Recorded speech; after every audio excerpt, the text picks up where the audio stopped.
Kayo ho ba ay isang business-minded, negosyante, farmer, or gusto magsimula ng rice milling business? Ito na, i-offer ko sa inyo. Ito ang bagong design ng Shinong Rice Mill Machine, ang SN300C model or Set C. Ito na, order na po kayo. Nagde-deliver po kami kahit saan sa Pilipinas, Mapa Luzon, Visayas, at Mindanao. Libre na po yung installation, meron nga lang delivery fee. Ang Shinong Rice Mill Machine na gawa mula sa South Korea ay matipid sa kuryente dahil hindi po aabot ng 3.5 kilowatts ang consumption ng kuryente. Kailangan lang po hindi bumababa sa 220 volts ang supply ng inyong kuryente para hindi na po kailangan magpakabit ng 3 or single phase na transformer or 15 kVA. Dahil kung bumababa sa 220 volts ang inyong kuryente, kailangan nyo nang magpakabit ng 15 kVA na transformer. Pero sa inyong lugar, kapag 220 volts ang supply ng kuryente ninyo, kailangan lang magpakabit ng 60 kV or 60 amperes na switch breaker size 10 na wire at dalawang saksakan or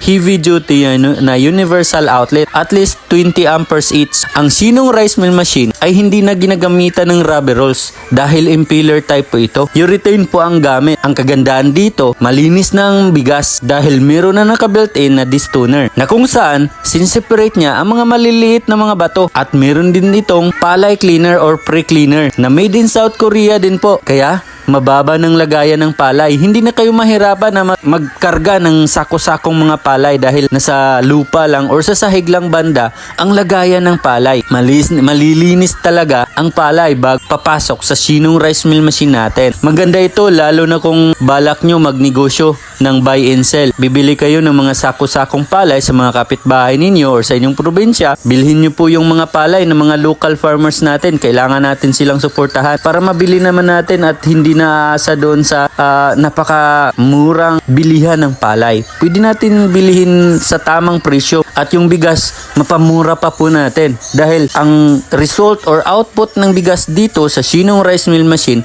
ay napakaganda. Well milled na po. Kaya pwede na pang bato sa merkado. Pwede natin ibenta ng mura. Bibili kayo ng mga sako-sakong palay at binta nyo na yung bigas. Diba? Napakagandang negosyo. Mas malaki yung profit margin natin dito. For faster transactions, please add friend nyo po ako sa Facebook na Ayan Arcas Canillas. Ito po yung Facebook account ko. Message nyo po ako dito. Pakifollow na rin po yung page namin ng Shinong Rice Mill Machines at VAC Agricultural Machineries. At like na rin at follow ang aking Facebook page na Madiskarteng Pinoy. Kung kayo ay nagbabalak magnegosyo, simulan mo na ang Shinong Rice Milling Business. Napakaganda ang quality ng bigas. Hindi lang sa bigas pati na yung machine natin dahil originally ito made in South Korea. Lahat po 101% gawa sa South Korea. Meron din po tayong after sales service support. Maliban sa 1-year warranty, meron tayong lifetime na after sales service support. Una po, gumagawa po tayo ng group chat na kung saan andyan po sa messenger o group chat natin ang mga technicians,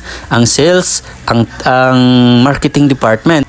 Kung kailangan nyo ng tulong or assistance ng mga technician natin, anytime po pwede kayo mag-message sa group chat. At ang kagandahan dito, hindi na po kayo kailangan pumunta sa store namin para bumili ng mga consumable spare parts. Dahil dito mismo sa messenger, sa group chat natin, pwede kayong mag-order. At yung order ninyo ng mga spare parts ay pinapadala po namin through LBC or GNT at ang bayad ay cash on delivery na po or COD. So, ano pa ba ang hinihintay nyo? Order na po kayo para i-deliver po namin. Ang delivery time natin kapag Luzon area, 2 to 3 days deliver namin agad. Kapag Visayas at Mindanao naman po, ang delivery time po natin ay nasa 15 days to 20 days. Kailangan nyo lang po magpa-reserve or down payment ng 10,000 kapag tawid dagat. So, ano pa ba ang hinihintay nyo? Order na po kayo. Maraming salamat po.